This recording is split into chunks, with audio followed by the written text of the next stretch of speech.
just do it! Don't let your dreams be dreams. Yesterday, you said tomorrow, so just do it! Make your dreams come true! Just do it, do it, do it, do it!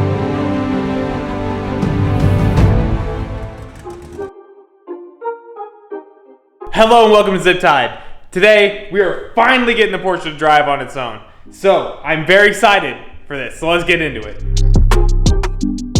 Last episode, I plumbed the brake and clutch system, but procrastinated bleeding them. So that's first step today. I promise if you plumb a system from scratch, you will have leaks. And look, I immediately have one, but luckily, it was just completely loose. But there will always be another leak, so this is not the last. Oh my god. Bring it out. When I tried my fancy vacuum bleeder on the clutch, it was broken. So I decided to suck it out myself. If you do this, just please use the catch cup.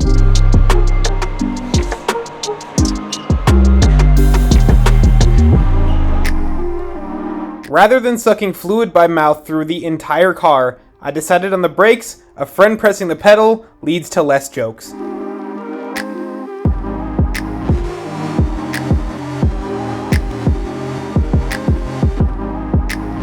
Now, there's a perfectly good working clutch and a perfectly good working brake pedal. So that's step one to getting this car on the road.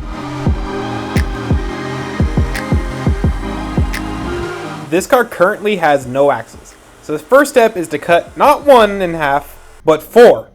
The transmission side is Subaru and the car side is Porsche. And I'm welding the two halves together with a fancy little adapter sleeve I made.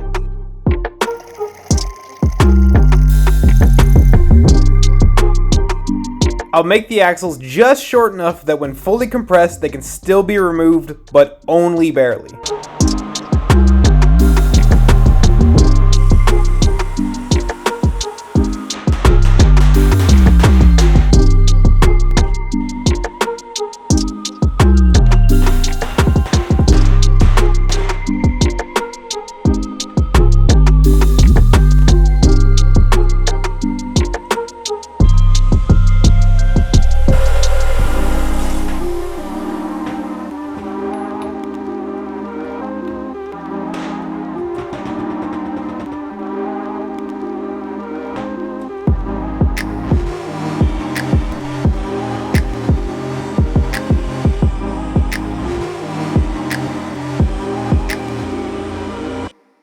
These axles aren't a permanent solution, but they are great templates when down the road I have a proper set of shafts built.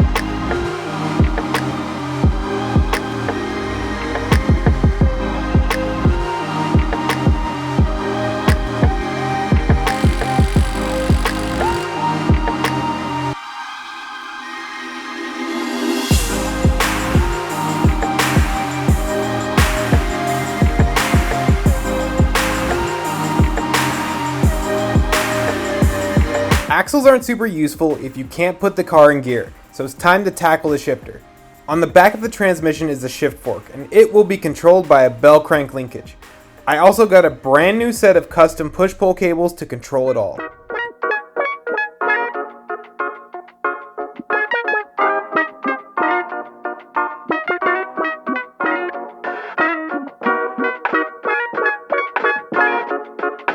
Now, I would have filmed the assembly of the linkage, but to be honest, it was really just finicky and slow, so I would just rather show you the final product.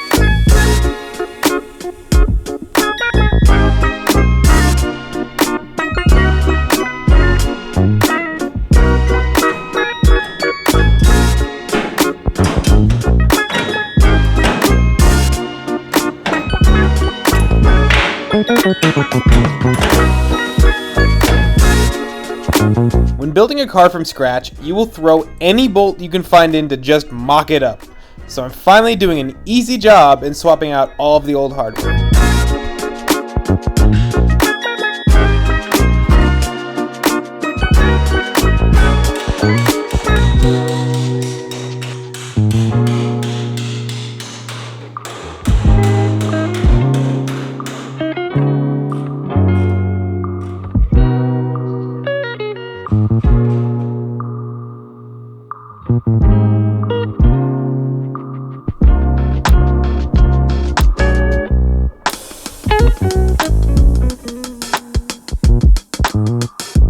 Another quick and easy job is mounting the fuse box so it doesn't drag going down the road.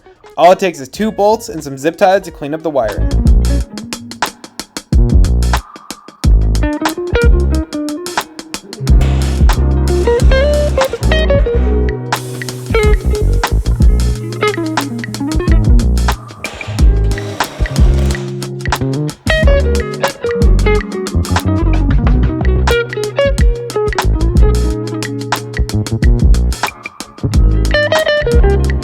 The final control left is the throttle cable. This is another custom made cable and it's a bit heavy duty.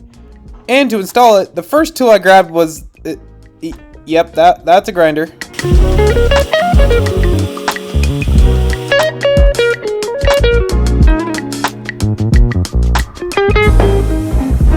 On the pedal side, I decided to make a custom mount to go above the bell crank. That will give me the flexibility to adjust the position of the pedal box in the future.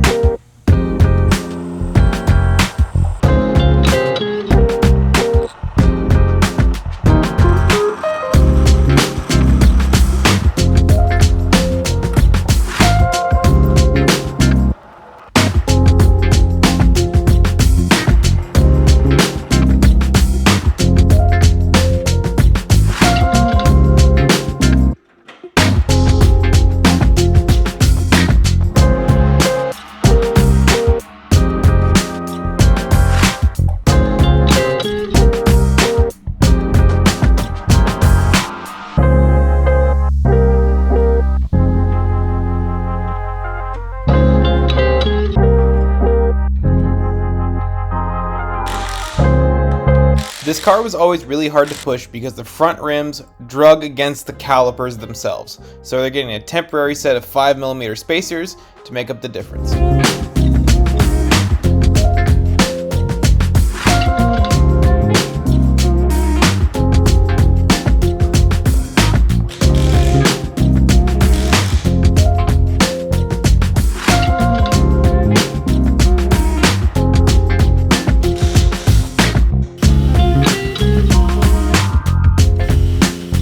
One of the last things mechanically this car needs is an alignment, and I'm doing a quick and dirty one with toe plates. I started by squaring up a string to the chassis to get a front and a rear wheel straight. I then used a set of toe plates to square each wheel to its friend on the other side with some long tape measures.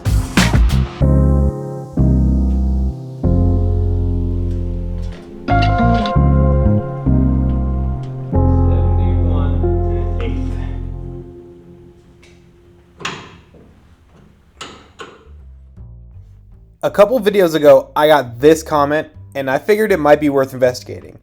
And as it turns out, they were absolutely right. In fact, there was 2 mostly dead cylinders. It took me a week to figure out exactly what was causing it, and in the end, it was a mix of a dead coil and signal wires having a non-measurable interruption in them somewhere. So I just ran new jumper wires because I can't wait to drive this anymore. I've been struggling for way too long with this, and I've done way too much work. So, time to drive this car. Finally.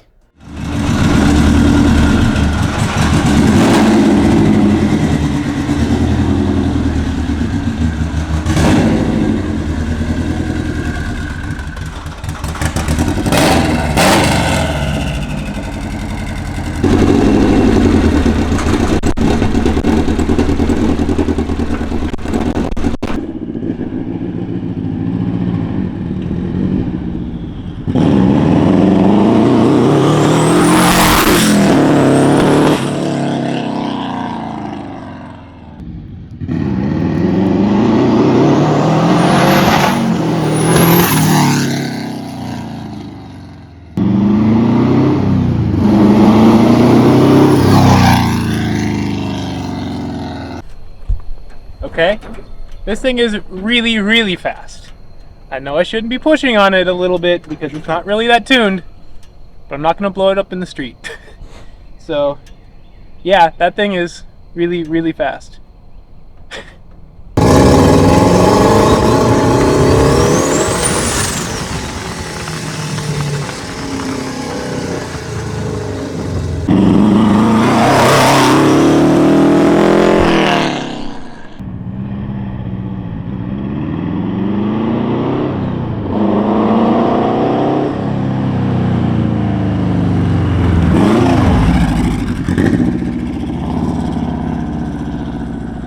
So I'm glad I'm not one of those pussies, because every time I've ever seen anyone drive a car that has downforce, they always take the wing off.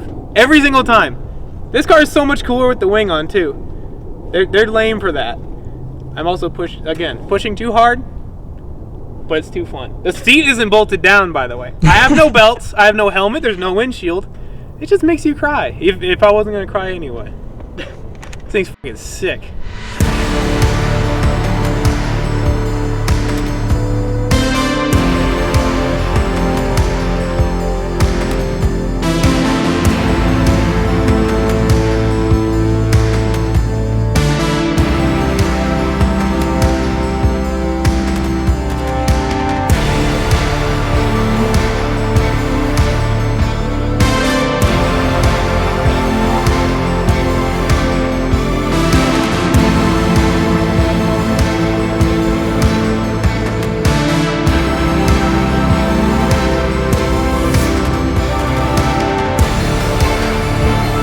It's free from the garage for the first time ever. It actually drives and it absolutely rips. I keep saying it, I shouldn't be doing it because it's on a base map, there's no tuning, it could blow up.